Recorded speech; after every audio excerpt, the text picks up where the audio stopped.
So, when I was young, yun nga, fascinated with space. Science was my favorite subject in school. Um, Sumali-sali sa mga quiz bee, di ba?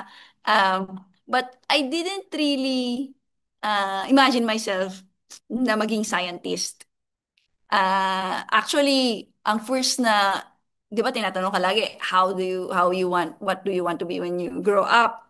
So, ang una kong sagot was actually an architect. Oh, 'di ba you are an architect? Um, and then lawyer, ganyan.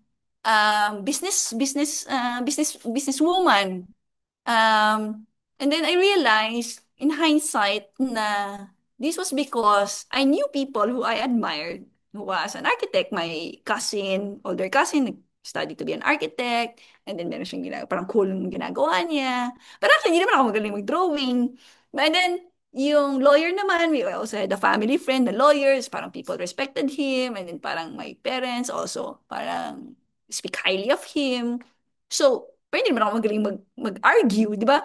Um, and then, of course, the business side is my parents. They are Chinese, Filipino entrepreneurs. We had our own parang little hardware store. So parang it was just, practical, di ba? Parang I can do that as well. And then, wala naman kami kilalang scientist. So, we didn't know anyone in the family, in the circle. Mostly also businessmen, ganyan, di ba? Or doctors, lawyers. So, yun nga, on hindsight, I think it was just because parang wala akong uh, example na this can actually be something that you can pursue.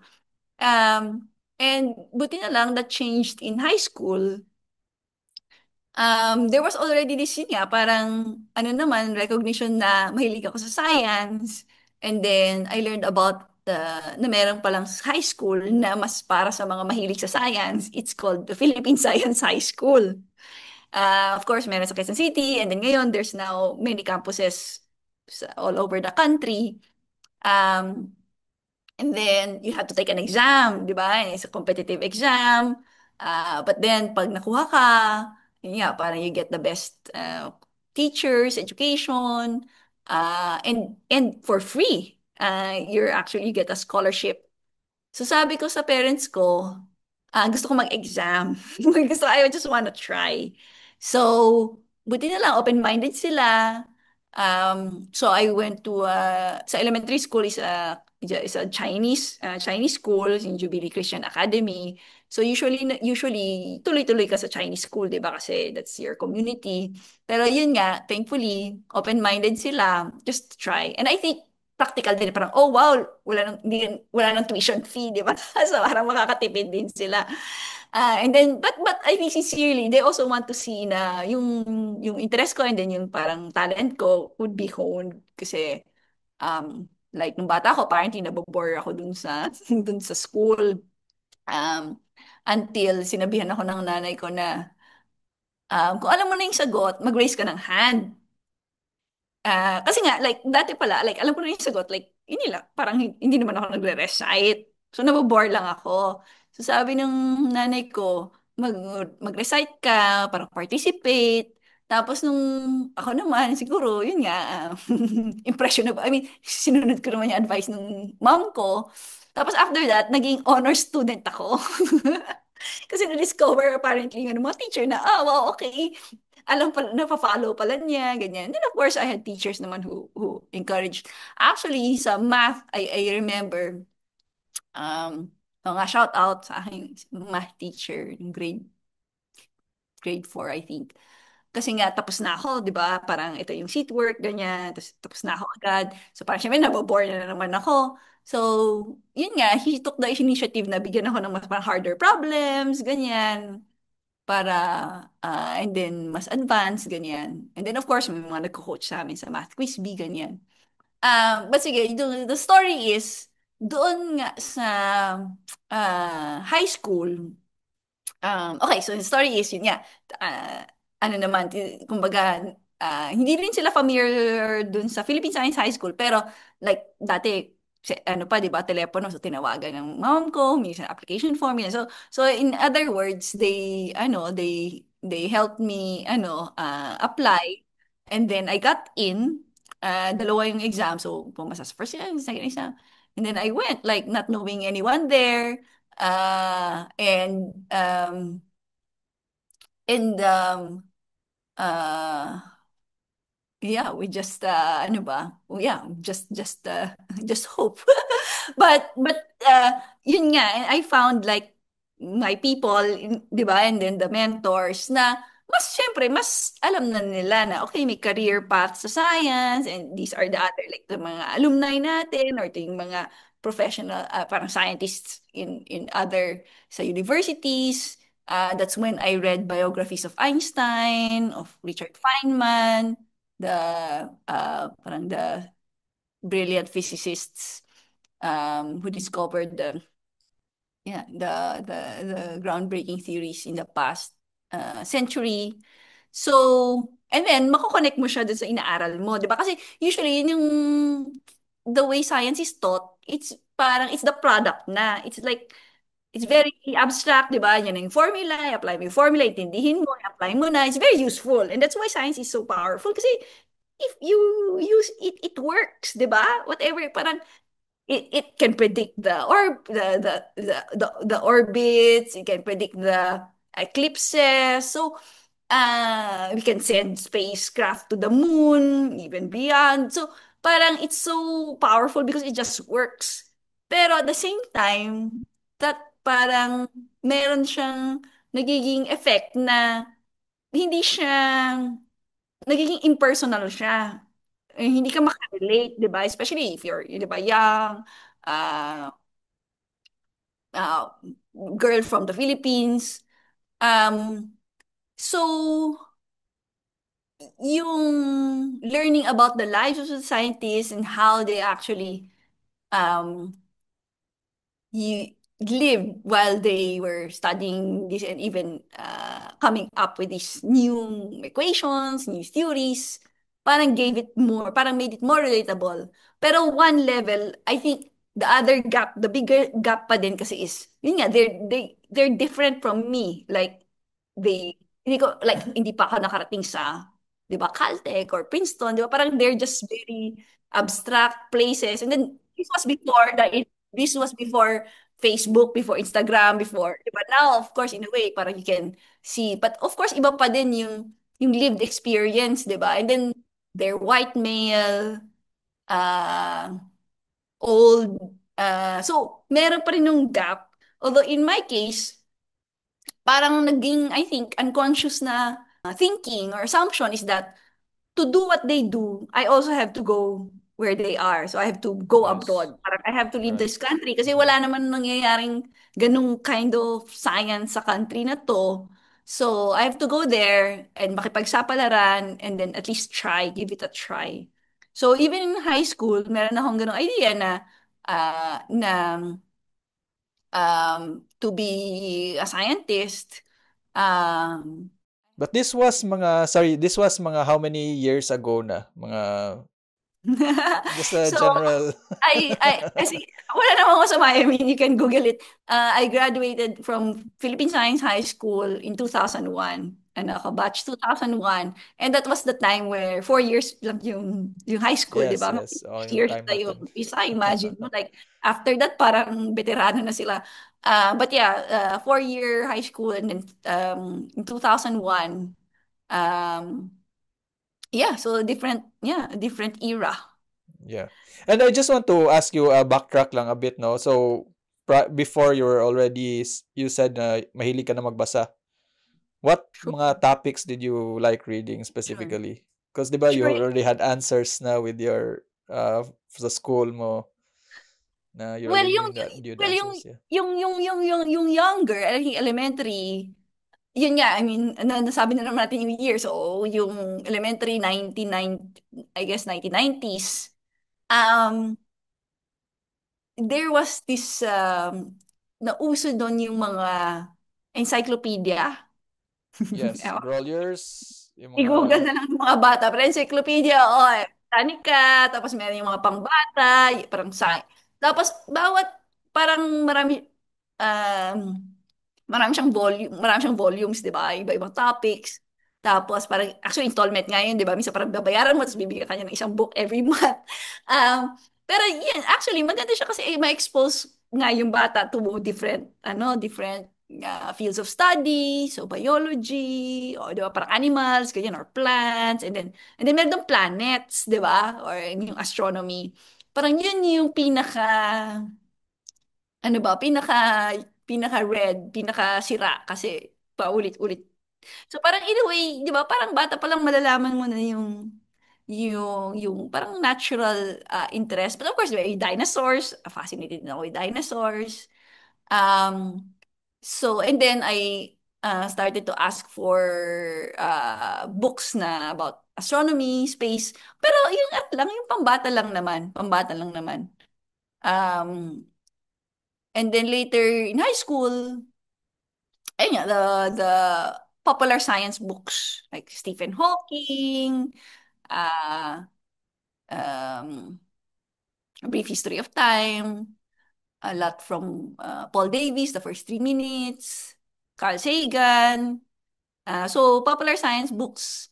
Uh, of course, in addition to the um, uh, more technical textbooks that we study in school. Yeah. And then the biographies. Yeah. Right. And then from there, you mentioned you wanted to go abroad, like to experience yung mga scientists that you looked up to. So from high school, what's the decision from there na on your side? Mm. Yeah, I actually tried. I tried to apply to US schools in the US for college. Uh, Actually, hindi ko na rin maalala yung specific na mga nangyari. Pero essentially, I didn't get uh, parang a scholarship, the scholarship that I would need to go there. Parang hindi naman, yung family naman is not the type naman that can send uh, abroad. So parang practical naman din. So I stayed here for college. So I went to Ateneo. Well, I got a scholarship also. So I took physics in Ateneo with the thinking nga na I would then apply to graduate school abroad after I finish my college degree. Right. And so That's what I did. after, yeah, I believe you, di ba, you graduated as cum laude in your class as well? Sure, summa cum laude from Ateneo. Yes. Yeah. And then from there, how did you, ano man, apply sa abroad to like further your Right. studies? Right. So at the time, actually, hindi pa nag-move din yung school year. So, parang hindi siya, so we start, di ba, parang we gumagraduate in March. So, tapos September yung start ng school year sa US. So, parang, um, hindi, ano, to long story short, um, I only applied to one program, which is the diploma program in high energy physics at the Abdus Salam International Center for Theoretical Physics in Trieste, Italy. So they have a diploma program specifically for students coming from the developing world because part yun nung mission nung center as founder niya si Abdus Salam who was the first Prize Nobel Physics laureate from Pakistan. And then uh, pinut nga niya for yung challenges of being a scientist from uh, developing country na hindi na parang may maliit pa rin yung community, ganyan. So parang they are supporting yung growth nitong science community outside the advanced countries na US, Europe. Japan, of course, etc. So, um, So I applied. Marami na ring previously mga Filipino, some from students from Ateneo, from UP, from other universities na nakapasok. So I tried my luck. Um, And then I got in. So parang yun yung aking first ticket out. It's 1 year. And then the idea is from there, you can apply to PhD programs in Europe, in the US, abroad. With that, ano na, parang nahabol yung preparation. Parang dinagdagan niya yung preparation mo to be more competitive with the other applicants. But also, yung network, actually, even more important, most importantly, yung network. Kasi, of course, the scientists there, the faculty there, are connected with the universities and institutions in Europe and in the US, elsewhere, and they can guide you and also endorse you. Um, Kasi acceptance sa mga grad school programs actually relies a lot on recommendations of your parang advisors, mentors who can vouch for you na you're actually a good candidate. You can actually go through a rigorous program, you can contribute, you can do research. So, of course, I got recommendation letters from my advisors here. Pero iba talaga din, syempre, yung manggagaling from someone that they know, that they trust. And yeah, in short, that's how I got into Princeton. Because one of the faculty there, who eventually became my parang advisor there, was a former Princeton faculty. And then, it's actually interesting kasi this is how they take it seriously. Kasi I didn't ask him to. Kasi at that time, I was not working with him yet. Pangalan niya is Uros Celiac. He is now with UC Berkeley. But at that time, di ba, swerte din, di ba? At that time, he was at ICTP because he's Slovenian. And Trieste is next to Slovenia. So I think that's why he chose to stay there, to go there at that time. Um, so at that time, hindi siya nagturo, so hindi siya naging teacher. And then wala pa yung project advisor, although I was already eyeing him to be my advisor kasi he's a cosmologist. But then nag-apply na, so I applied to different universities in the US and including Princeton. Actually, Princeton had two departments, separate yung the physics department and astrophysics department. And I learned that the faculty from the astrophysics department reached out to Urosh in ICTP asking him about me. Kasi, oh, may natanggap kaming application dito, may student kayo Oh, right, dyan right. from ICTP. Di ba, parang, kamusta siya, ganyan, di ba? So, so yun. So he actually emailed me. Siya pa yung nag-reach out sa akin to meet. Uh, and then, narinig ko rin, I think totoo naman na he asked my teachers, yung mga naging teacher ko, how I was in their courses, di ba? And how yung impression nila of me. Kasi yun nga yung i-report niya back to the selection committee to give them, di ba, a sense of, yun nga, is this someone that we want? So, out of, di ba, sa dami na nag-a-apply, imagine mo, di ba, from all around the world, all are talented, all are hungry for, yeah, for this kind of, education and career. So, it makes a difference na someone can vouch for you. Right. And I can imagine you have to be really competitive. Kasi madami ba kayo noon doon sa ICTP na ano? Na students, Yes. sige, I can talk about the competitiveness kasi hindi ako competitive na person. Pero, um, there were, oh nga, good question. Parang, there are three programs kasi. So, and then, iba-ibang topics. So, I was high energy physics, and then meron condensed matter physics, and then meron mathematics. And I think there are around, let's say, 15 to 20 students per course. And then yung buong cohort, yun, we're all together there that year. So, nagbabanding din, nagtutulungan. Actually, ako yung resident na taga-check ng essay kasi essay ng mga ibang nag-a-apply kasi pag nag-apply ka may essay, you have to talk about, I mean, ibebenta mo yung sarili mo and share mo yung plans mo or ano yung gusto mong research gawin. Dahil nga, because of our facility with the English language, um, and then I also met many, of course, na yeah, mas magaling sa akin sa math, sa physics, and I learned a lot from them. Pero yes, I think I did well even in that cohort, just parang academics wise. Pero a lot of them, especially yung from Brazil, from Vietnam, from these parang parang ang layo din ng training nila sa atin. So, ingit din ako. Pero yun nga, parang ano naman, 'di ba? We all want to help each other, learn and improve. So, at the same time, actually, ang pinaka ano din doon is yung in a way, we're also all in the same boat. Kasi kung ikaw compare mga sa advanced countries, we're all actually parang naiinggit sa resources nila, 'di ba? Sa privilege nila. And then parang we have the privilege nga na to get access to that through this program.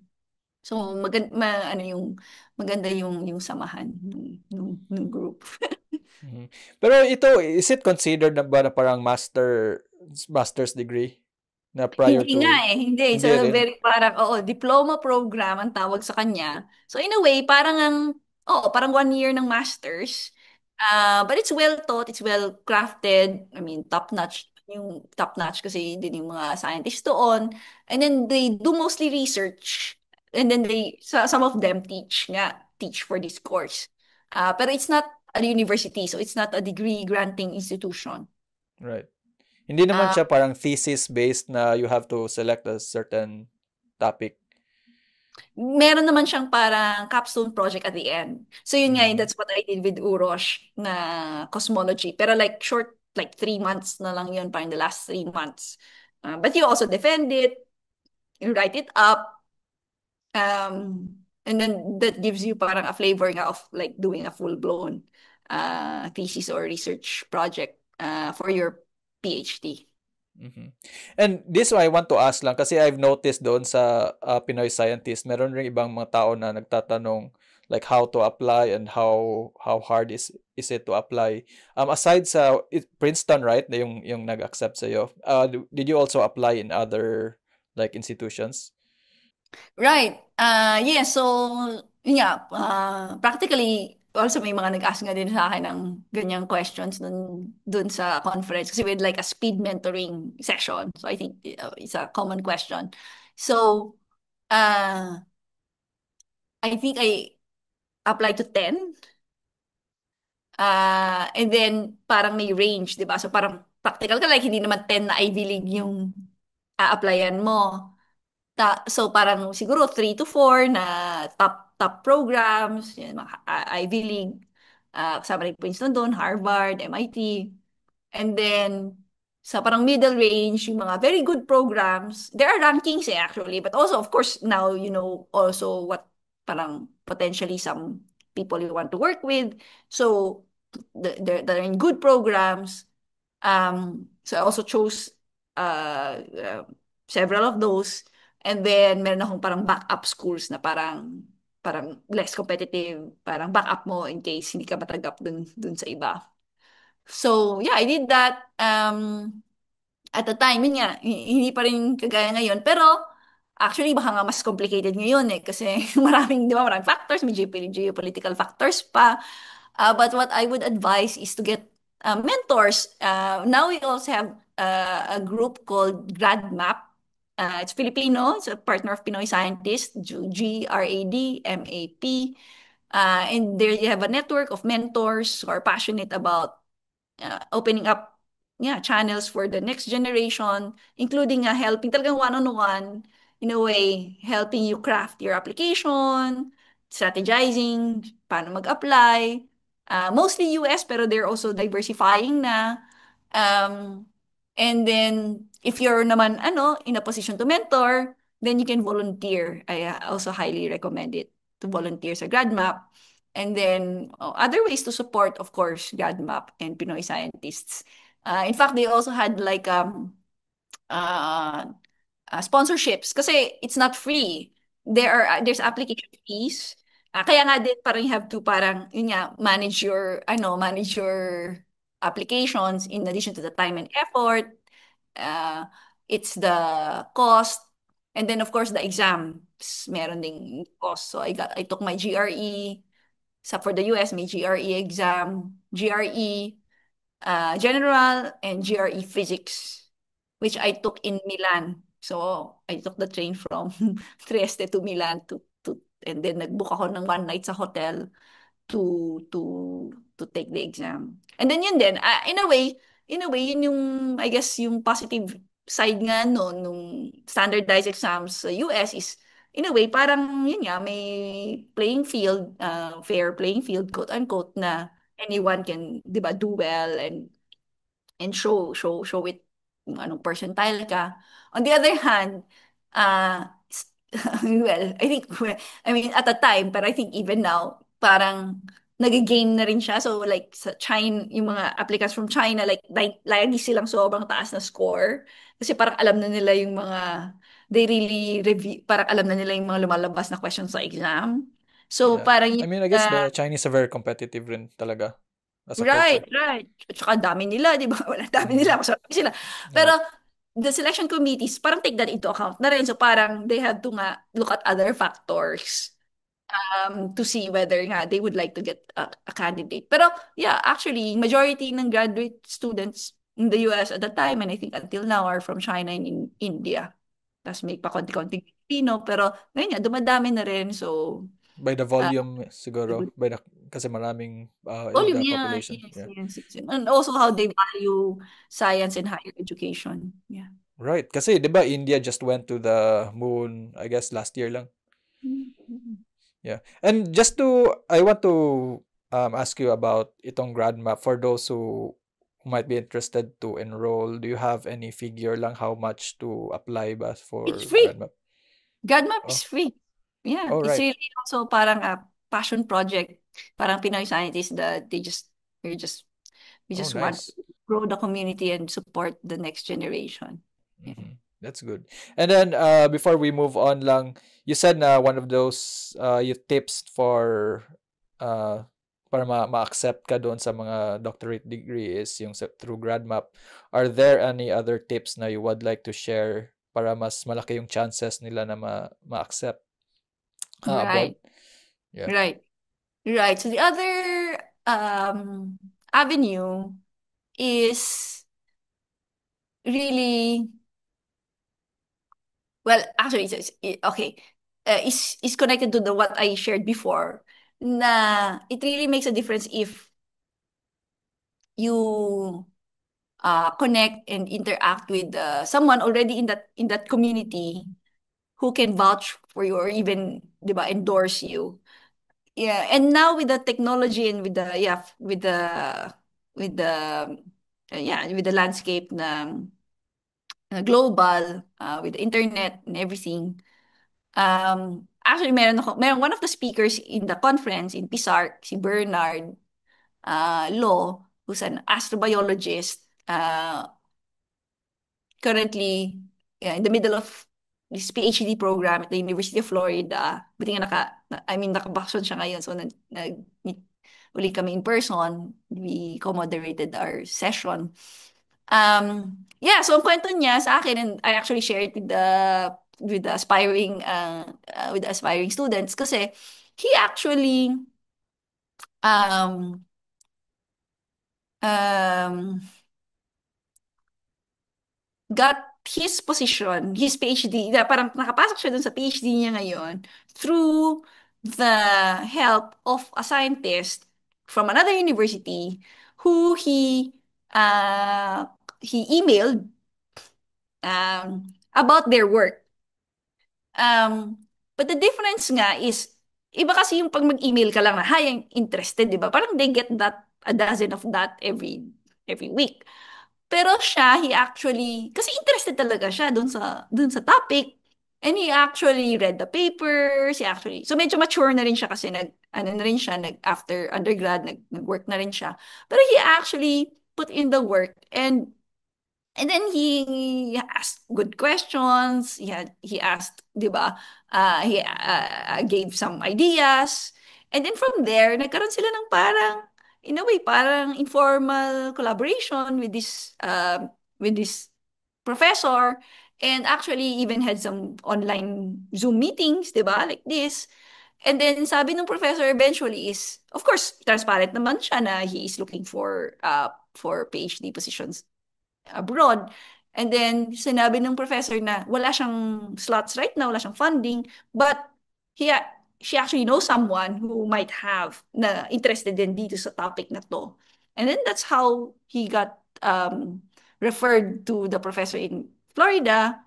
And then that person, vouched for him. Actually, of course, he still had to go through the process, the exams, and the application process. But since meron ng faculty doon na, yes, I actually want to work with this person, let's, di ba, get him. So, iba rin yung level na yun na parang there's really someone there who will champion your application.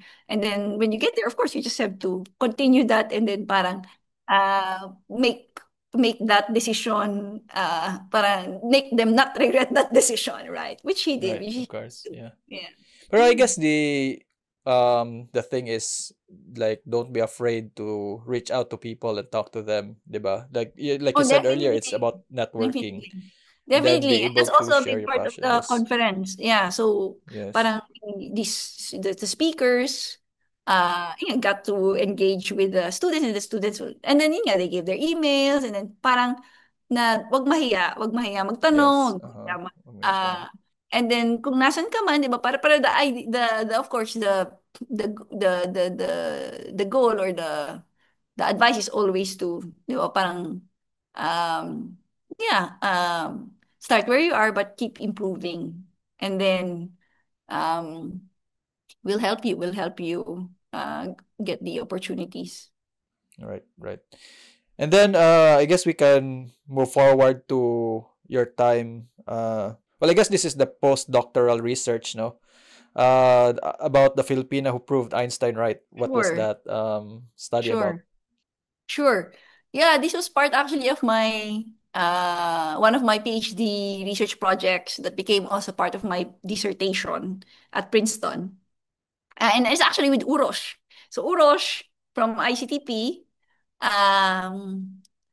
meron siyang former student sa Princeton PhD, na at the time na I was there naman ay postdoc siya sa IAS, Institute of Advanced Studies, which is located at Princeton, but it's a separate institution. And that's actually where Einstein stayed and retired. Nandun siya sa Oppenheimer. If you seen Oppenheimer, di ba may scene na pinuntahan ni Oppenheimer si Einstein and they were in that park. So that's the IAS. So doon postdoc pangalan niya Rachel Mandelbaum. So sabi ni Urosh, andun yung former student ko, we could work together. So when I entered yun nga, as a PhD student sa Princeton, nag-connect kami, and then we actually did an initial project with Galaxy clusters. So hindi pa ito, but this was I think our second project. Um, but using the same technique, because what Rachel did for her PhD thesis was to develop a pipeline to, syempre mahaba yun. Pero kasi nga we have time naman.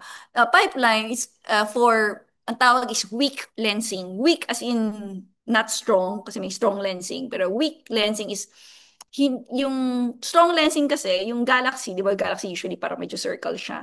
Dahil sa gravity, nagbe-bend siya into parang arcs. So talagang parang manipis na ganon. So you can search for images sa internet na you can see naka-stretch out yung mga arcs, sometimes even almost a circle. These are called strong gravitational lenses. But if kahit hindi ganun ka-strong, kasi depende din sa configuration, na sakto lang siya na talagang nagle-lens siya. Pero kahit na walang strong lensing effect, meron pa rin bending na nagaganap na nangyayari, and we can detect that statistically by looking at many, many galaxies. So, hindi siya makita visually. Pero, yung kung circular siya, maging slightly oblong siya because of the bend. And it's the certain direction, akala niya heart, akala nung heart. Pero, that bending, that um, na may measure natin by getting the shapes of many, many galaxies and then stacking them together. Kasi kung random siya, it should be circular on average. So gravity from a big galaxy clusters or galaxies, or yeah, actually dark matter, yung dark matter is the dark matter halo, or let's just say the mass around galaxies that are between the, so tinatawag siyang background galaxy. So may mga galaxies na mas malayo sa atin, yung light niya, bago makarating sa atin dito sa Earth, dadaan dito sa, I'm sure you can find a graphic, I will share with you. Pero, dadaan siya, tapos pagdaan niya, nabibend yung light. So, pag kinuha natin yung shapes ng mga galaxies, na madaming galaxies dito sa background, we can actually recreate or measure the mass, not just the mass, but the mass profile of the objects uh, in between. Of course, merong calculations, but yun yung ginawa ni Rachel, yung code for that, for the Sloan Digital Sky Survey, which is one of the biggest surveys at the time, galaxy surveys at the time. And then, nagkaroon ng idea si Urosh na we can actually use this technique to test Einstein's theory of general relativity. It's actually based on a paper that was published by a different group of people. They are theoretical cosmologists. And then they pointed out that if you have a big enough sample of galaxies and you can measure the weak lensing effect, and also something called um, uh, tawagin nilang natin galaxy velocities, because of how parang because of how general relativity theory differs from alternate theories of gravity, um, yung value na measure mo for this quantity, which is a ratio between these different measurements, would be different. So it's then becomes a way to distinguish between theories, kasi iba-iba yung prediction nila. So for example, si general relativity, if you plug in the numbers, the value of this quantity, which they call E sub g, is around 0.4. But sa ibang theories, dahil nga magkaiba yung dalawang, may details na naman na yung phi tsaka yung psi, or different potentials, can be slightly different depending on the theory. And then in fact, these theories nga are complicated so hindi rin nga actually ganun ka. But we put some examples there in the paper na there's a certain theory, certain version of the theory na alternate theory na mas mababa yung E sub g, like 0.3, more like 0.3. So now, if you actually go out and observe and measure, you can then see if it's closer to zero point 0.4 or is consistent with zero point 0.4 or zero point 0.3. And then that's why we say test, di ba? It's a test. Kasi it can actually fail the test. Um, or you can confirm the theory if parang it's consistent with the if your observation is consistent with the prediction, if that means it passed the test, right? And that's what we set out to do. So that became one of my semester projects. Yun yung tawag sa Princeton na every semester you do a research project. And actually, yeah, did the calculations, run the code, analyze the results, and then at the end, we get a number. Many, many months of work. Of course, hindi lang naman yung ginagawa ko. I also have coursework, ganyan. But, ano naman, of course, you spend time on it. So, at the end, we got a number consistent with zero point 0.4. Of course, with an error bar. So, you can see the plot in the paper na meron ka data points. Actually, several data points na consistent with the zero point 0.4 value. So it's more nearer to Einstein's theory, you mean? Consistent, I would say consistent. Consistent Yeah, based. consistent with I just want to ask you, because you mentioned earlier na there were alternative theories of gravity. So you mean there are existing na rin theories about gravity, no? But what makes Einstein's theory more acceptable in the field of science compared to yung sa iba? wow. Well, actually, it's the most precise. Kumbaga, when we do tests of gravity here on Earth, a test of relativity, the predictions are match the data, the measurements to a very precise degree, like up to many, many, many decimal points. Ganun siya ka-accurate. Um, kaya medyo, pero, sige. So, kumbaga, well, unang-una, Einstein came up with it. And it was the first, well, it's the first theory of gravity that uh, superseded Newton's. Yes, So, ba, yes. Newton, Yes. yung gravitational force is just proportional to the masses and inversely proportional to the square of the distance between two. But then, in strong gravity regimes, nagbe-breakdown na si Newton. But Einstein came up with a different, uh, actually, whole different uh, way of thinking about space and time, and then describing gravity as the curvature of space-time. And somehow, that works. And we can, yun nga, that when we test the theory, we compare the predictions with the measurements, they match. So we say na, yeah, it describes the physical world. Ngayon, the question is, actually, the question is, bakit tayo gumagawa ng alternate kung nag-work naman si Einstein? Right, right. And the answer is, it's very well tested here on Earth and in even solar system scales. But it becomes a different story when you go to cosmological scales. Kaya rin novel yung work namin kasi actually I think it was the yeah, might be the first kasi hindi ganun kadami yung ways that you can test general relativity on these large scales like megaparsecs between galaxies. Kasi, and then, bakit bakit nag-iimbento yung mga scientists ng alternate theories?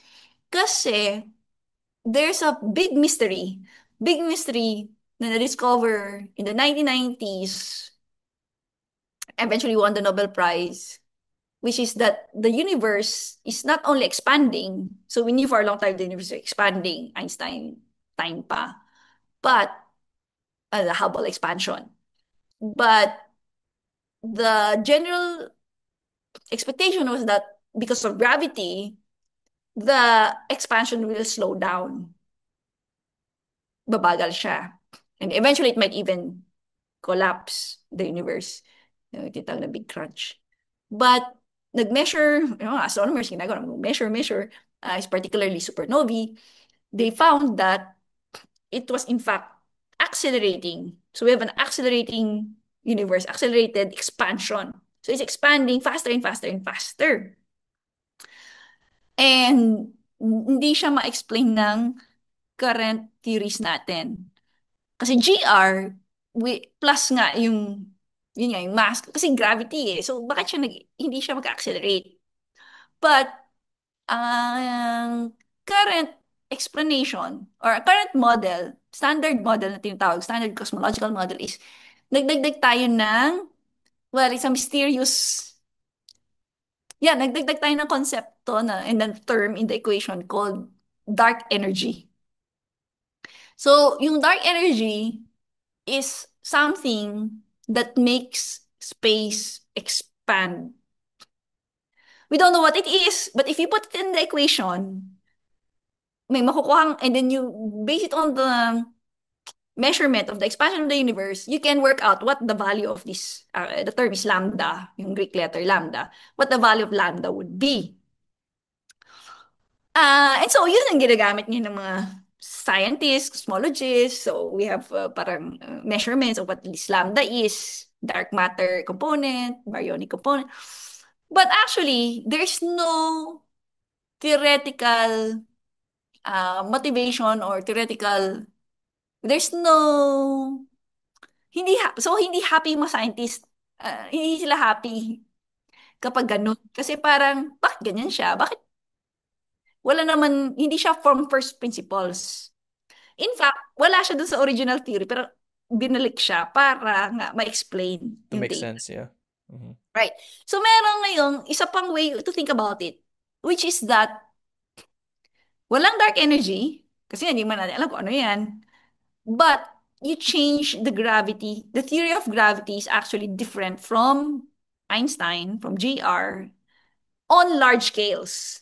So the game is dapat on small scales, and yung Earth is small in this context, in small scales, dapat you get back general relativity. Kasi tama na siya eh. Tama na siya, parang ganun eh.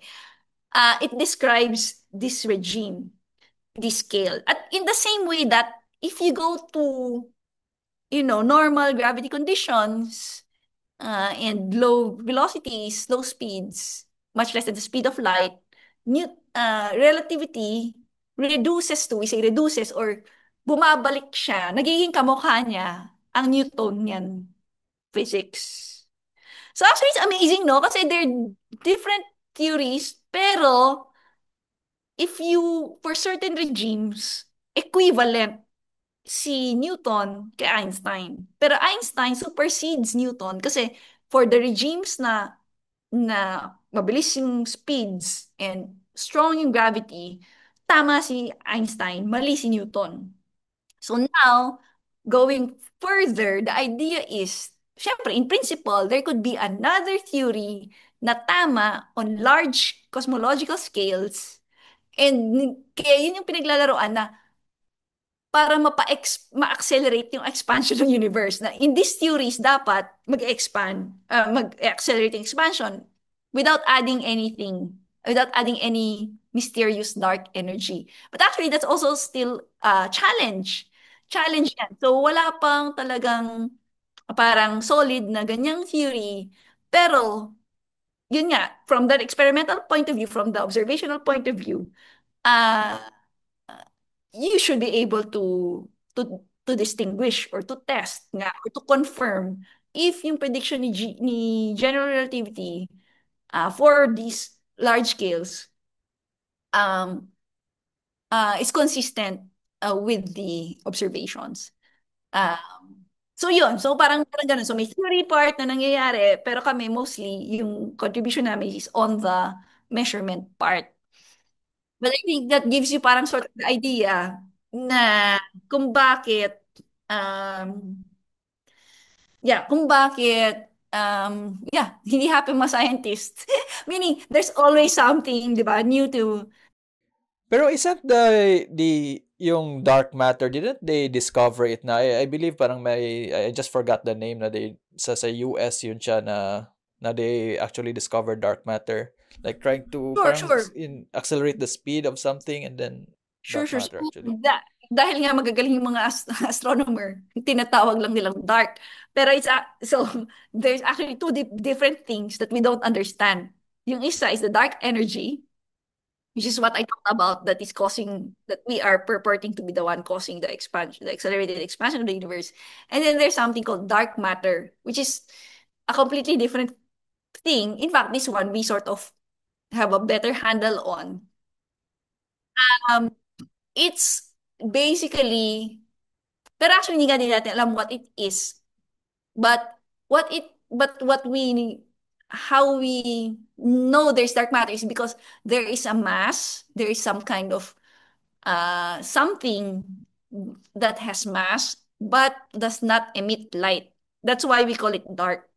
So actually, maraming kinds of dark matter. Black holes are dark matter kasi it has mass but it does not emit light. Planets, brown dwarfs, um, I technically also contribute to the dark matter in the universe. But kahit i-add up mo yung mga yon, hindi siya enough to explain the ito na naman the expected mass. So for example, yun na, yung very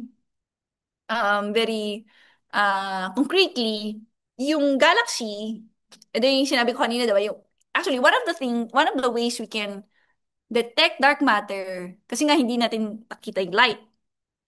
Usually, di ba, there's light, kita natin galaxy. Pero, yung gravitational lensing that I shared about earlier is one of the reasons, actually, one of the few direct ways we can measure dark matter. Kasi, yun nga, there's matter there that bends the light from the galaxies from farther away. And if we calculate the amount of mass needed to bend those, ano, especially yung mga arcs, or even yung weak distortions that we measure dun sa weak lensing, ano namin, observations, if you add up the mass in the galaxies, kasi we have a way of parang meron tayong ma-estimate natin kasi alam natin gaano siya ka-bright, gaano karaming stars, then yung mga stars na to, ganito yung mass. So, mame-measure mo yung gaano siya kabigat. It's way below factor of 10, let's say, 10 times less than the mass that um you need to get that bending.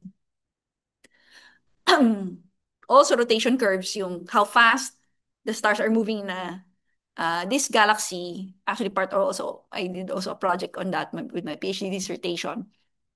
And what we find is that as the as you go out, so farther from the center of the galaxy, the stars do not slow down, parang constant yung pare-pareho yung rotation speed nila.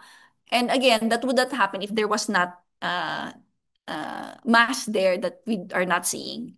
So yun yung tinatawag natin ngayon, dark matter.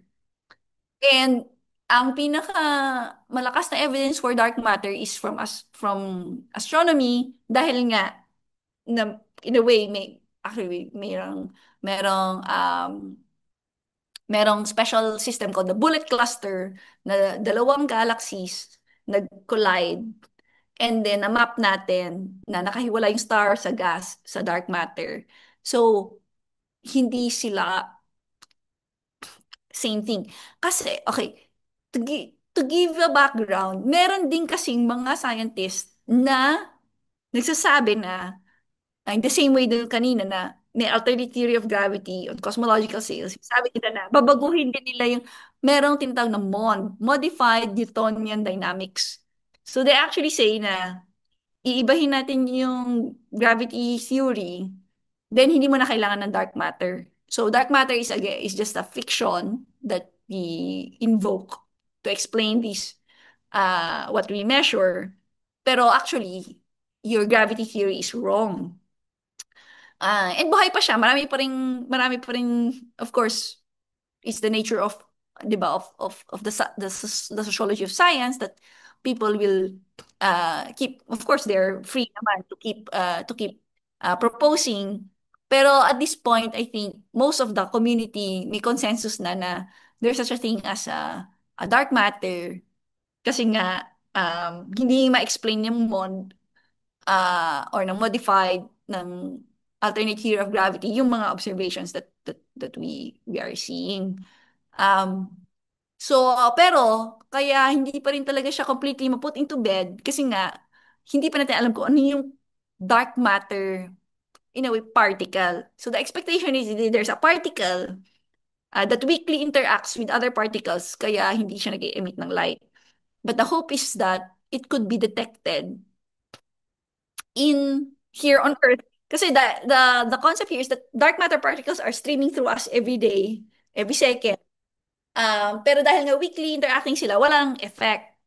But there are big experiments, underground experiments, meron sa Japan, elsewhere in the world na basically, marami lang doon ng mga tangke na may mga, actually tubig nga yata eh, na, tas mga sensors, punong-puno ng sensors, para kung merong mag-interact doon, and magkaroon ng, syempre, parang mababa yung probability, but if you have many, yun yung idea, if you have many chances of winning, then maybe you could get a signal. And so far, wala pa tayong nade-detect. And, But but why, sorry, why water ang they put it in water ang medium for detecting it?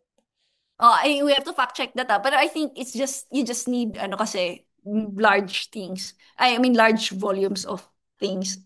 And maybe it's practical. Tubig. Mm-mm. Um, and then another possibility is to detect its CERN, sa particle accelerators. You actually produce this, and then so they're looking for dark matter signals or ayun, may search din for dark matter particles sa particle accelerators. So, kaya lang nga, matagal na rin itong nangyayari na parang, so the way we think about it is, may mga na-exclude ka na, kumbaga, kung ganito yung model mo, dapat na-detect na yan. Right? So may mga models na rule out na, we say ruled out kasi kung tama sila, ang prediction nila is dapat nakita na. Pero since hindi pa nakikita, hindi yun nga, hindi consistent yung prediction sa theory sa data, then laging talo yung model. Kasi data is king, di ba? So then you have to come up with parang lumiliit na ngayon yung space for the models or you have to come up with a, di ba, different kind of model that can still explain the observations, the data, and still explain the astronomical data.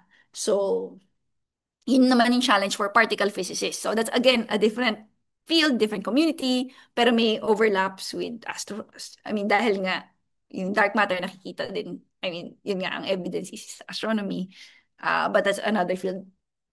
Actually, may mga Pinoy din na, yeah, in fact, sa National Institute of Physics, we have um, an Atlas team member, si Dr. Marvin Flores, also building na particle physics group. And then sa MSU IIT, we also have a particle physicist there, also involved sa CERN, si Dr. Jan. Uh, oh no, I forgot his last name, John Michel. Masasearch nyo rin naman yan online. And then, um, and then we also have, I know at least one na Pinoy in CERN. Actually, nagba-vlog rin siya eh. And I just want to ask about the dark matter. So this is not affected by gravity. Is that the understanding? Like No, separate siya, completely separate siya from. no, in fact, it's only uh, the only way we see its effect is through gravity. So, meron siyang gravitational uh, mass, but it does not emit light. So, yun yung challenge. Kaya it's dark. So, yung star, we see, di ba, we see the stars because because they emit Right, light. kasi that's yeah, like kasi sa alam ko mahirap siya i-detect kasi sobrang bilis niya mawala. So the reason is yeah, I Mas guess mabilis yung siya. Mm-mm. yeah. Yeah, I guess well yung well yung technical term is weakly interacting, but I guess it means Mm. na yun nga, hindi siya, hindi, hindi, hindi malaki yung chance na mag-interact siya with. Yeah, cause well, I can imagine na because we can't see light, ibig sabihin, because light can't like it's too fast moving that light cannot penetrate it or cannot catch up with Hindi it, parang naman, ganun. hindi naman. It's more of it itself, hindi siya naman nagpo-produce ng light. So what we actually, kaya tayo nakakita, 'di ba, nakikita natin kasi nagpo-produce so the sun produces its own light. And then the stars, all the stars, sun is a star. So yung light na yun yung nagta-travel across space and that we see with our eyes, with our telescopes. So yung galaxy is a collection of stars and those stars and then the gas, I guess yun nga, yun yung difference niya kasi yung gas um nag-e-emit ng light.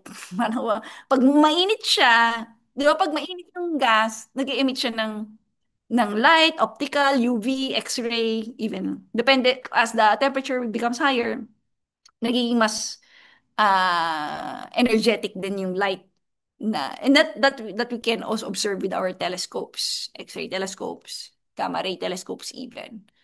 But yun nga, what we are calling the dark matter, yeah, kahit na anong temperature, kahit anong condition, hindi siya nag-e-emit ng light. So, hindi natin siya ma-observe with our telescopes. Yun yung, kaya siya dark. Pero, yun nga, the expectation is, well, nakikita nga natin na meron siyang gravitational effects from the lensing and also the uh, velocities of the other objects that we can see. So, what we can see are the stars. And from there, we can, ano tawag dito, project or we can infer the existence of this dark matter. And then dito naman sa Earth, I think yung basis ng mga experiments is just momentum. Like, matatamaan niya yung ibang particles. And then, detect natin yung movement ng particle na yon. And then we can attribute that again to dark matter particles. So, yun yung challenge pa rin.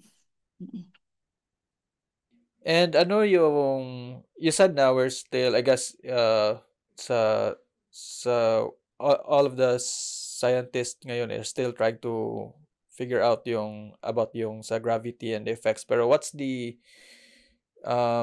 predominant or yung prevailing ngayon na theory about gravity na the scientists all over the world are like agreeing upon? Ngayon, it's still Einstein. So, general relativity. Einstein. So walang parang medyo may promising na theory that is, you know.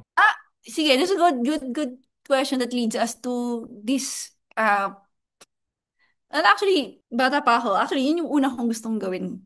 I mean, yeah, na problem, which is really the fundamental problem, quote unquote, ng physics, which is we have two very good theories that are not compatible.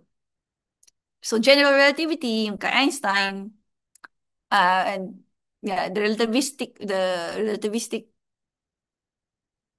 theory um, explains, yeah, you could say the world of the very large. So yung cosmology, how the universe evolves, and then of course gravity and yun nga, even strong black holes, di ba? Strong gravitational regimes. So it works very, very well, yun nga, exquisitely well in describing those phenomena. And then yung measurements then very, very precisely nagmamatch.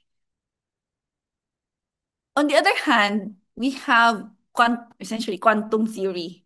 You may have heard it's the theory that naman governs the very, very small. So once you go naman very, very small, things become strange. Newton breaks down.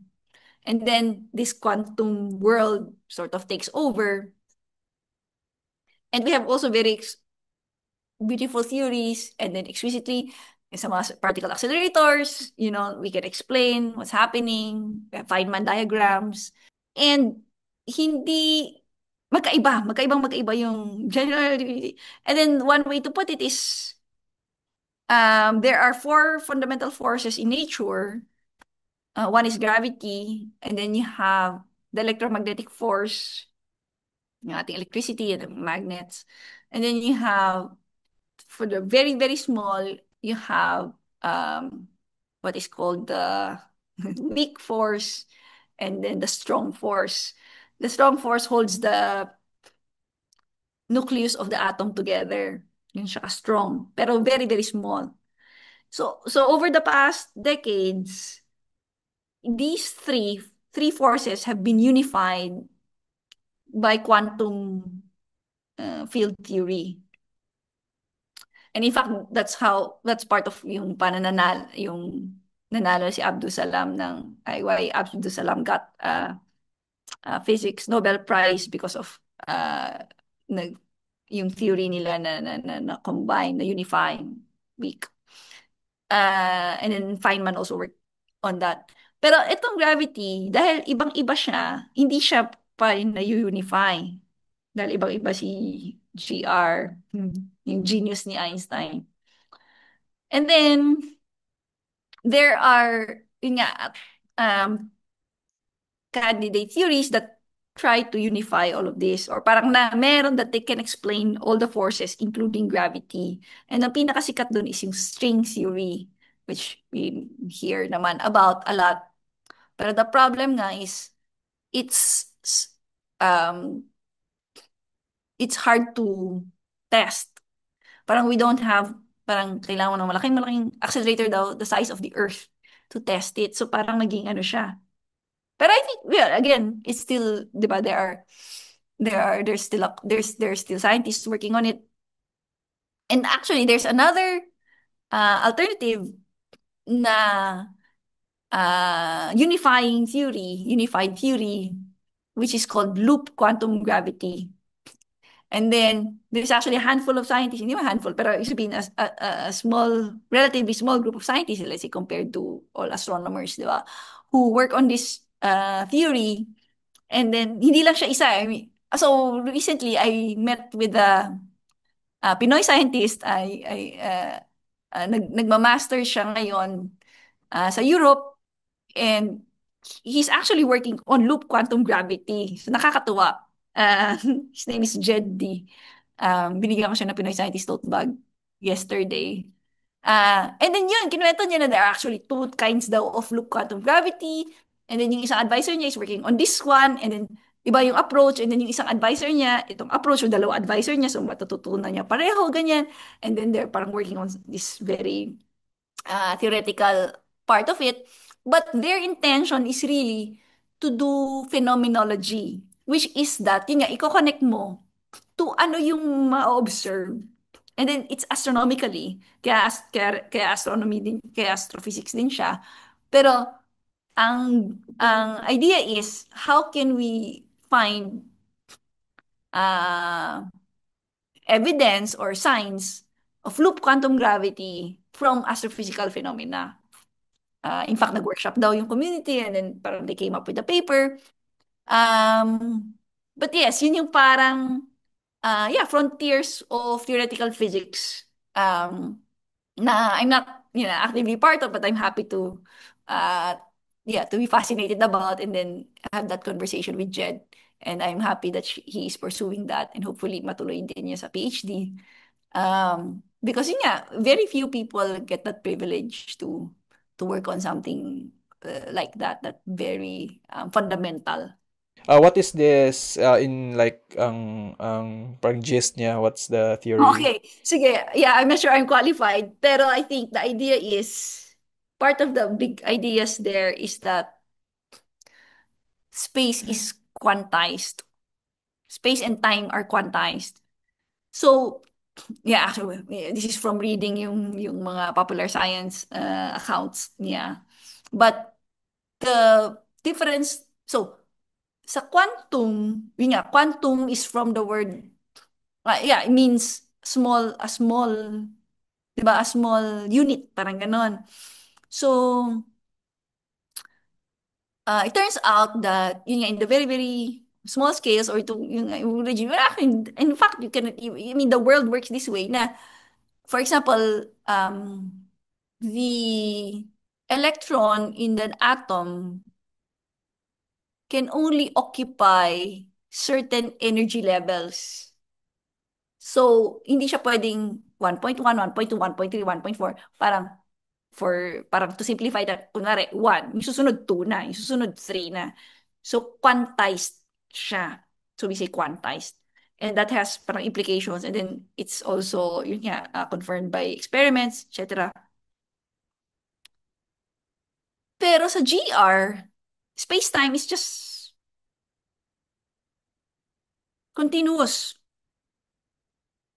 Wala namang, well, again, we don't know, di ba? Kasi, actually, well, ito yung parang philosophical, parang space and time are abstract concepts naman talaga, di ba?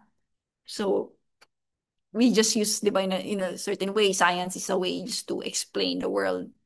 But it's not really the world, parang ganyan. Parang meron akong ganyan, ano. Of course, the world is mysterious and all of that, di ba? Pero, kaya nga again, it's just a concept, but parang they introduce this concept that space and time itself is quantized. And in that parang framework, you can also explain gravity. Kaya siya quantum gravity. And in the name itself, nandun na nga yung idea na it can unify both the quantum theories and gravity na ngayon is described by general relativity, which is not which is not quantized, is not quantum. In fact, this is history, but Einstein was, they say, I think totoo naman, parang was never convinced of the quantum. Kasi these were like young people, new science, and then it was parang crazy idea. Like he never parang subscribed to this new theory, even though he actually contributed to it in a way. And then may famous quote na God does not play dice with the universe. Kasi part of now of the quantum physics is that yung probabilities na parang um, yung yung radioactive decay, di ba? Parang there's only a probability na this particular atom will decay, but hindi na siya deterministic. Whereas Newton and even Einstein is deterministic. Like if you put all the equations, run them through, then the universe will evolve in this way. So magkaiba yung framework. So yun, pero actually they work, I mean yun nga, alam naman natin pag black holes gagamitin natin si general relativity, kapag particle accelerators gagamitin natin si quantum. So ganyan ngayon yung nangyayari. Pero of course yun nga, part of the community they want to unify Merge and yung, yeah. or oh, yes, yes. Pero yun Mm. nga, practically speaking, wala naman, yun nga, parang kailangan ba natin Ah, unify? Hindi right, naman, di right, ba? Parang, right. pero actually, yun nga, yun yung conversation namin itong si Jed. Kasi parang, pero kasi, if you pursue yung parang out of curiosity, the parang basic physics or basic you want to understand the world, parang we're also eventually contributing to yun nga, applications, to technology. Kasi we're also pushing the technology to test these things. So parang nagkaroon na siya ng broader appreciation of how all everything is interconnected, 'di ba? And that we don't want to na hindi naman siya all or nothing na oh we put all our resources and all our effort in only applied sub-sciences, 'di ba? Parang can also invest in this in the just Theoretical na. try to yeah, theoretical kasi even the math, 'di ba? Math, you could say math is the most useless thing in the world, but we use math to explain, 'di ba? The universe, to design things, engineering. So, pero yung mga like theorems na very abstract, na very na parang hindi clear pa kung ano yung use niya ngayon. But, di ba, in the future, pero, yeah, so meron din ganun. May thinking na, uh, i-justify mo because it can be used in the future, but also there are people who are more purists and saying na, I don't need to justify it. It's just, this is something that humans can do, di ba? And then, it's like art, di ba? Parang, it's, yeah, it's just humans being human. So why not, di ba? Express our humanity through this. Which is actually, oh nga, which is actually, well, alludes to AI kasi AI might take over the scientific discoveries there, di ba, proving theorems and such. So, actually interesting. Uh, interesting to speculate also. But for now, yeah, humans doing it, maybe with the help of AI later, or maybe na, but um, it's like parang Mount Everest is there, we want to climb it. Parang ganon. Like, hindi mo naman kailangan i-climb, di ba? Pero, it sort of tests, Yes. yeah, i-test your endurance, di ba? Parang ano yung limits ng what humans can do. Robot can probably do it faster and better. But, the fact that a Part human of can, our, yeah, curiosity yeah. lang talaga. Pero I'm just curious lang, like, just a quick question lang on AI since you touched up on this. What's the, yung, ano sa tingin ng scientific community? Can they help solve Mhm. future, parang naging questions about science? Yeah, yeah. Okay, I cannot speak for the scientific community, but I think nagkaroon ng, yeah, big, ano din, surprise and, well, celebration slash skepticism. I mean, of course, there's a whole spectrum na you cannot deny when they announced the Nobel Prize winners, the last batch. And ang na-award, I think, yeah, ang na-award for physics is AI. Essentially, yung neural networks, di ba? And then, naging question na, physics ba yun? Di ba? Parang, parang nanakawan yung field kasi instead na mabigay siya sa physicist, dito binigay sa computer scientist.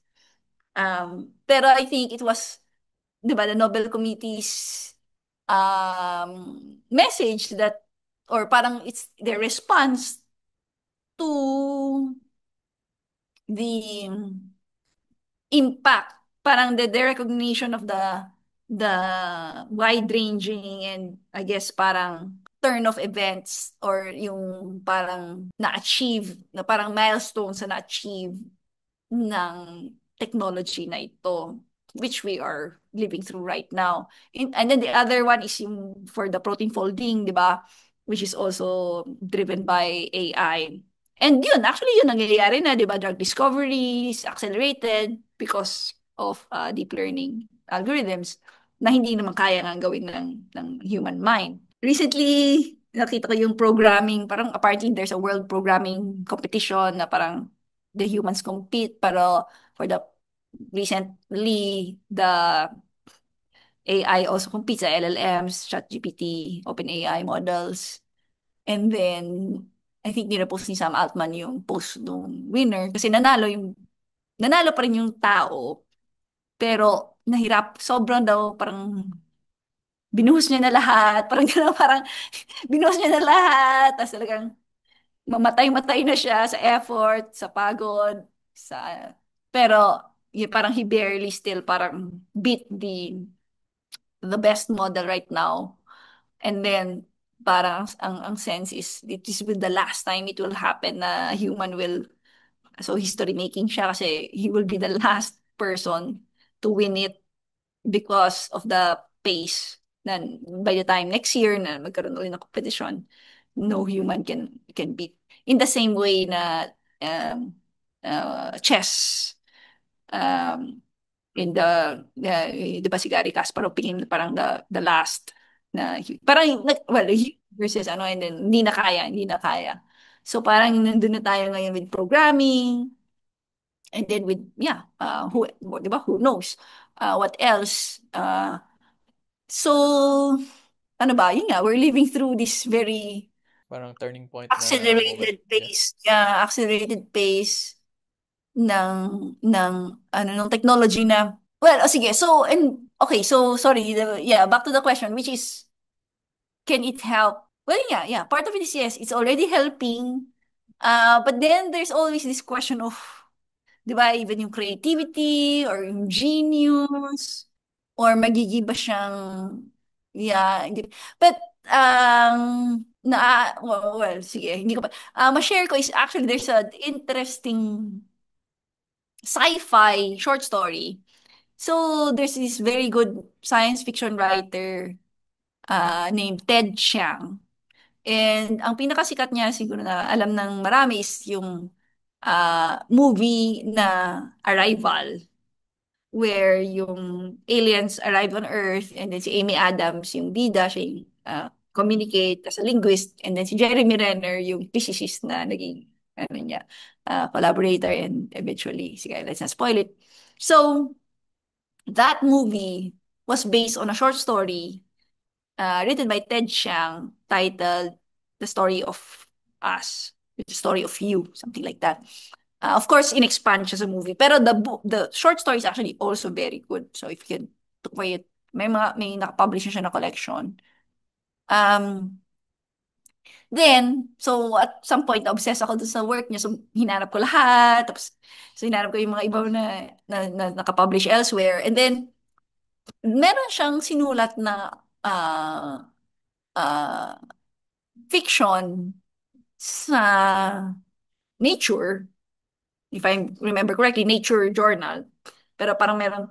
So, and then ang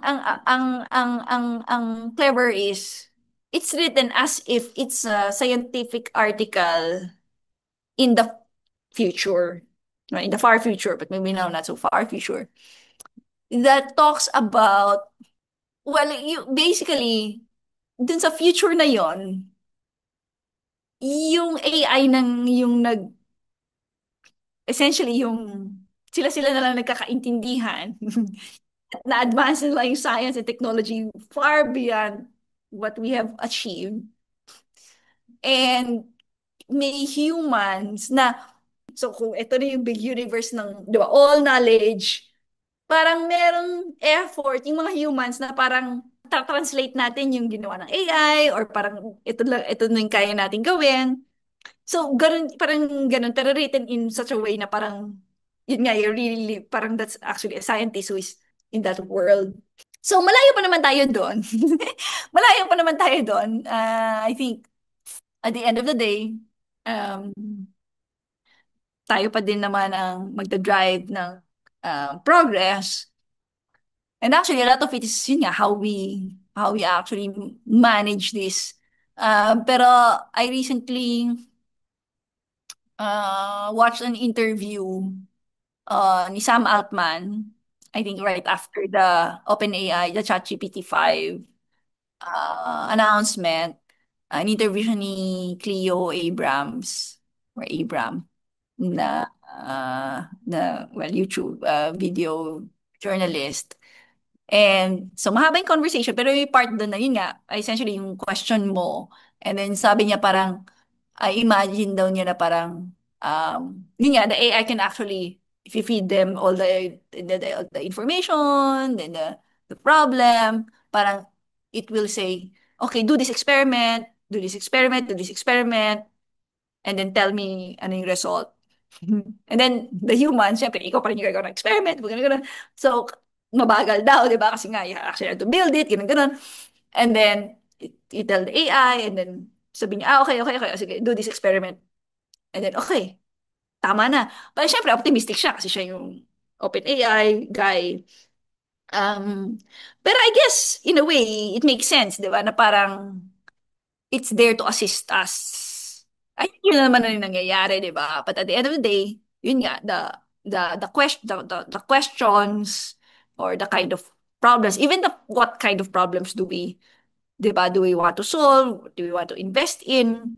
It's really a human decision. In fact, it's societal decision. And actually, ang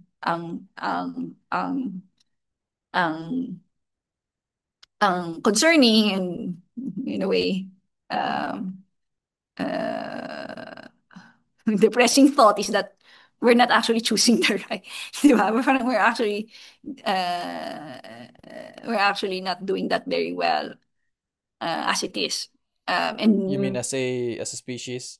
yes, yes, yes. Uh-huh. And maybe even with these new tech developments in the US, and also with AI na parang it's not yeah, the wisest. In fact, parang we are even taking backward Digressing steps, the right. Mhm. digressing rather than making more progressive, more enlightened choices. Right. Yeah, but I don't know rin, no? Kasi, di ba, AI is heavily reliant rin sa information that we're feeding them. I'm not sure if they can come up with their own parang unique insights, no?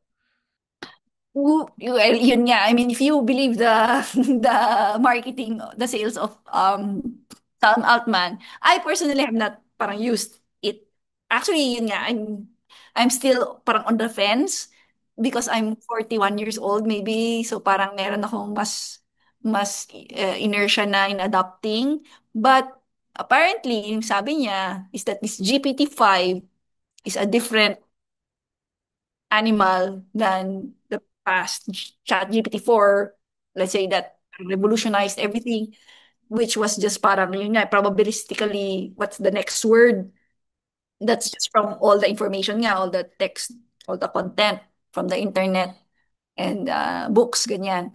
Ito daw ChatGPT 5 ay meron ng parang reasoning, and then, tas i-integrate mo sa sa email mo, sa calendar mo, etc., etc. And it will make suggestions.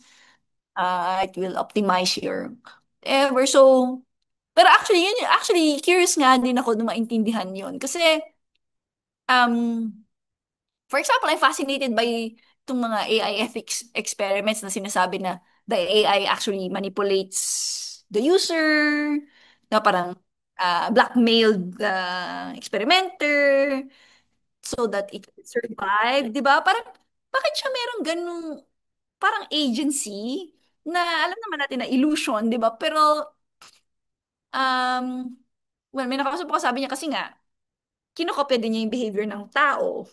Kasi natuto nga siya sa tao, di ba? So parang, um, yeah, it's a brave new world. Yeah. And I'm not sure lang about yung mga nilalagay nila na parang barriers for it not be able to like think outside of its programming lang, no? That's the I Mm-mm. guess that's the the parang safeguard lang natin rin. But yeah, anyway, I just I guess a couple of questions lang, some nagging questions actually. If I could just backtrack.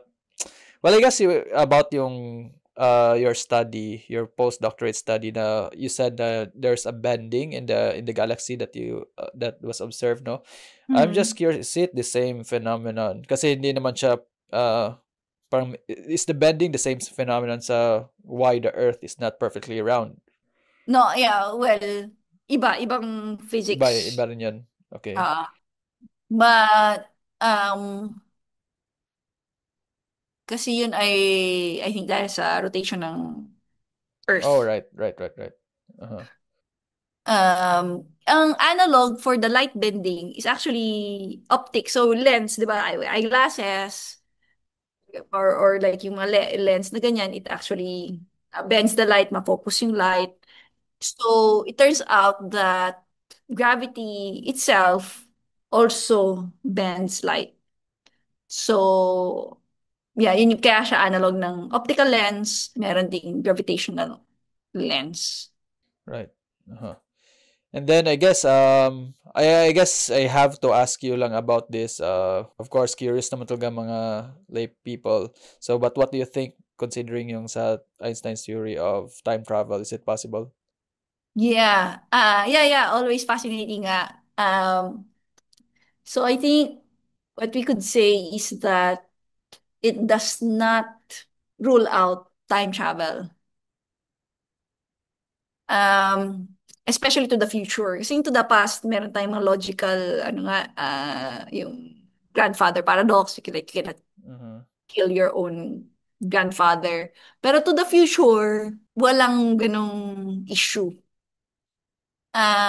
In fact, I think, of course, philosophy na to. So philosophy, kasi the theory is a theory. Like, yun nga, it works. You calculate, it describes what's seen in the world.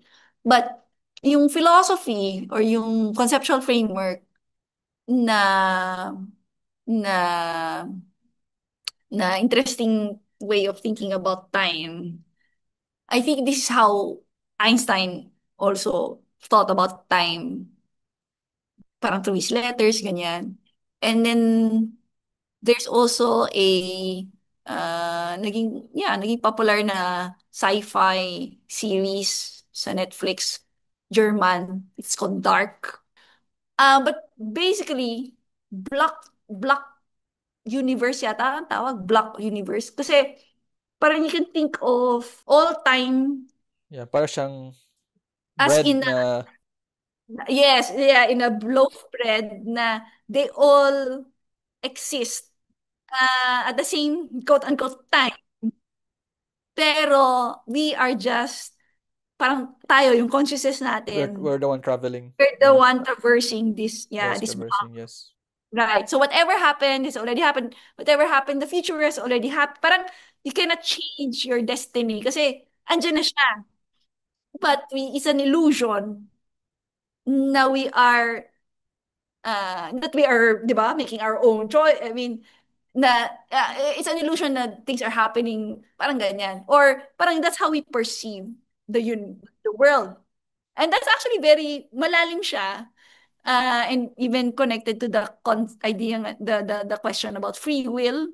Kasi Yes. even that is, di ba, parang kung scientifically, it's like an illusion. So, parang ganon, parang a wider perspective, yeah, yeah, the human experience includes all of it. Yeah. And sige, I guess we can go na to a couple more questions and I also don't want to keep you too long. Well, okay, so when you started Pinoy Scientist and then I also know that you have had several TED Talks na and even you were part of itong TV series, no? I'm just curious now. It seems kasi pwede naman na you can practice science without doing all these things, but it seems like you have this advocacy to really promote science in public. I'm just curious, why do you think it is important to do those things that you did? Yeah, it started out, well, Pinoy scientists in particular, but also I guess this na whole journey started out. Actually, it's very, I don't know, it's me. Maybe yun nga, maybe it will change, but at that moment, at the time, and maybe until until now, it's very, ano ba, personal or small. Like, it's really like, how how is it that there's so many amazing people who I meet, my fellow scientists, doing amazing work, and no one else knows about it. So parang I'm still puzzled by it in a way. But of course, there are many, di ba? But maybe yun yung, but yes, parang that was the impulse na parang, yeah, I wanna share. More people should know and they would also be amazed and they will also be inspired. And in a way that was what's happened. We're bigger now, have a lot of followers, and then the next generation now has all these role models. So I'm actually very proud of that. But on the other hand, parang there's just so much, parang so many more Filipinos uh, that are not getting the same opportunity or getting same. So yes, I guess that's what I guess that I like I parang I just feel that more people uh yeah, parang ganun, parang meron akong I guess yun nga, parang it's just that I found this great thing. I mean, it could be anything, like it could be Zen or it could be sport or but it's like I just want to share the joy, di ba? I just want to share the experience, and then if that's something that you're also interested in, then let's, di ba, then let's help each other, let's make this bigger. Parang yeah, parang ganun yata yung, parang in a way, um, I could say, and maybe I should, something to think about na science is important, this is the future of the country, di ba? Parang how we can get out of this middle income trap, etc., etc. And di ba, it's also in some way true, but in a way, parang I also don't want, kasi ngayon yung, well, I don't also want to be, I'm also not, I'm also humble enough and uh, not arrogant to say na this is the solution, or parang this is, we are the, parang I'm doing this because it's the best thing in the world to do, di ba? Parang I also just recognize there's so many things that we need, di ba? Parang in so many, like mental health, education about resilience, so many things that we can do better and improve, di ba, as a society. And I'm saying this is one thing na I feel that we can improve. So, and that's why I do it, I guess. That just comes out of that. Um, yeah, that's my answer for now. Yeah, and I guess it's the nature rin sa science and yung sa work that you guys are doing kasi 'di ba ang nakikita nila yung end result lang and it comes out like in maybe sa final product na in technology ganun and hindi Mhm. masyado na appreciate. But based on Correct. your answer, I guess it's safe to infer na parang there's still not much appreciation in science dito sa Pilipinas. You think? Yes, I think that's fair. That's fair. Can look at, I mean, objective things like um,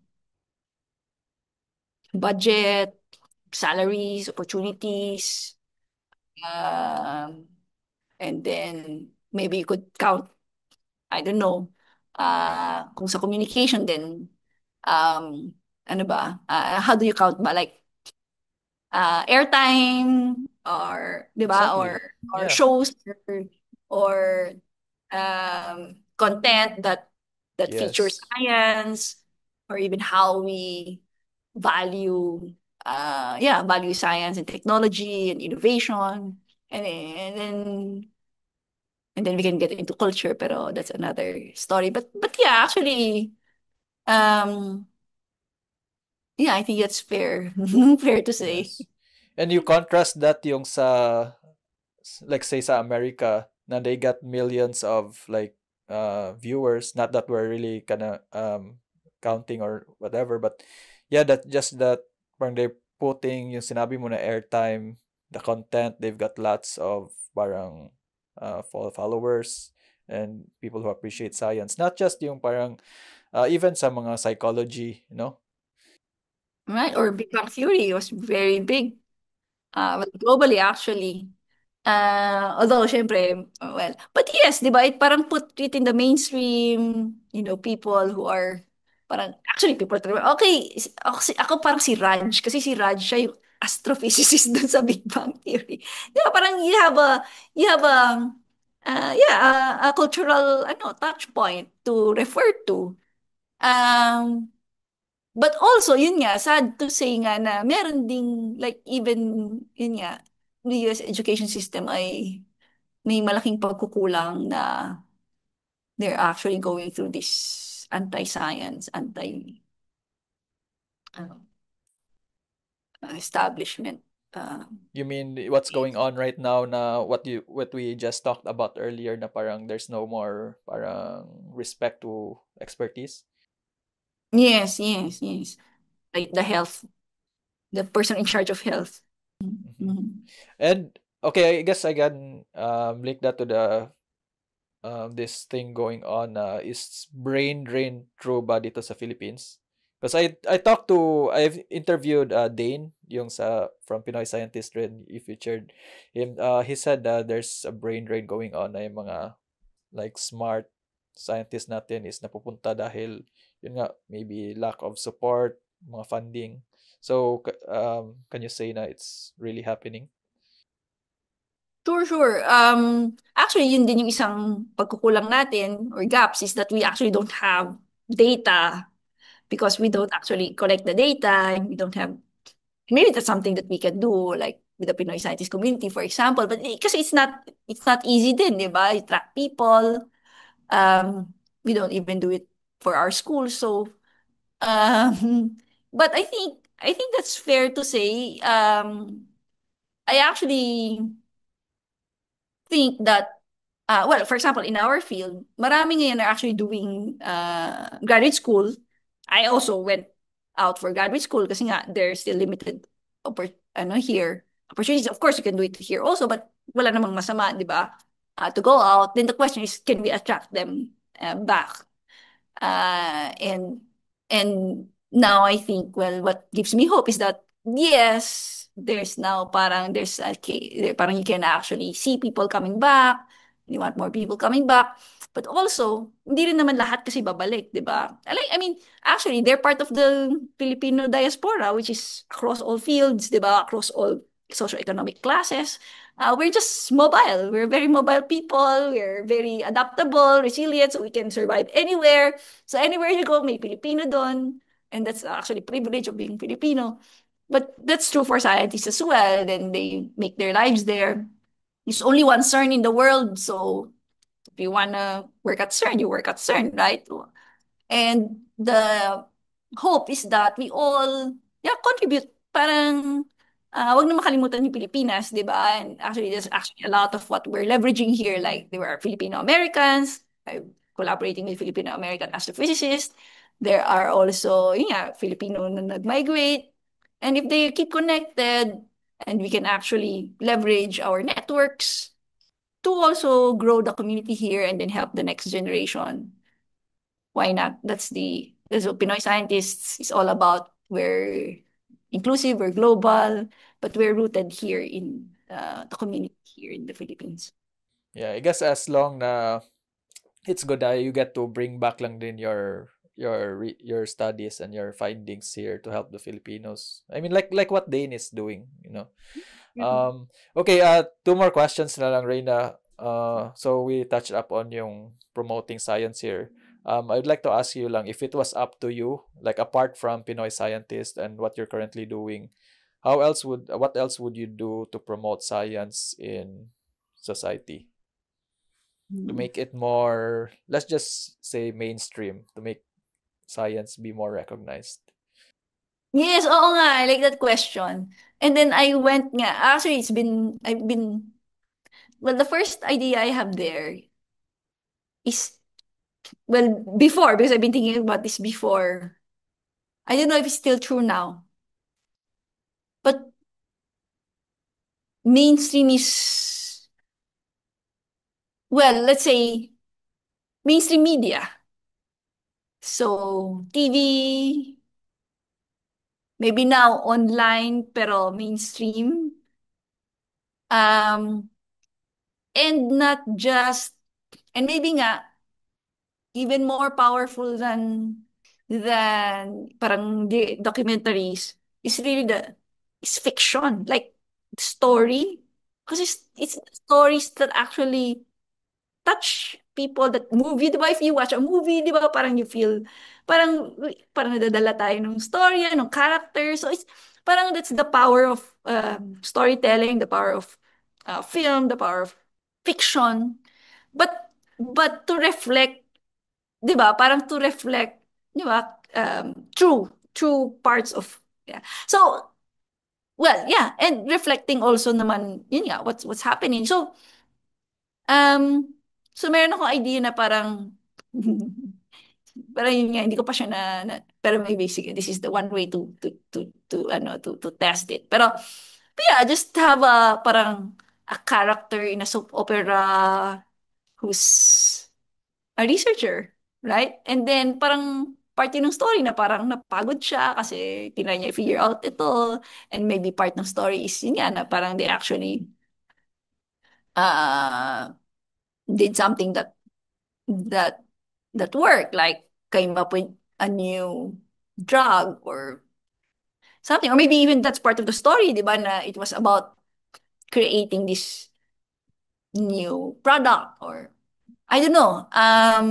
So yeah, I should really maybe take this more seriously. I think actually the my coaching session this morning actually prompted me to do that. So, and then with this podcast, I think the universe is telling me to actually take it more seriously. So, thank you.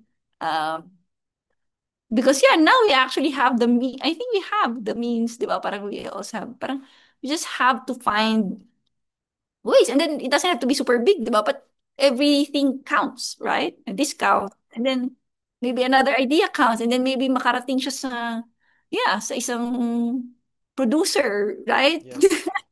Hey, you know This what, is not my, just, kasi, yeah, yeah. hindi yung circles ko eh. But maybe yun nga, a friend of Mhm. a friend of a friend, di ba? Hey, Will who actually, knows? You know what? My sister is a filmmaker in oh, there Paris you right now, go. and she's There doing, you go. like big brands like Calvin Klein. I just gone recently, so who knows? Maybe if the Yeah. universe will listen in the Yes. future.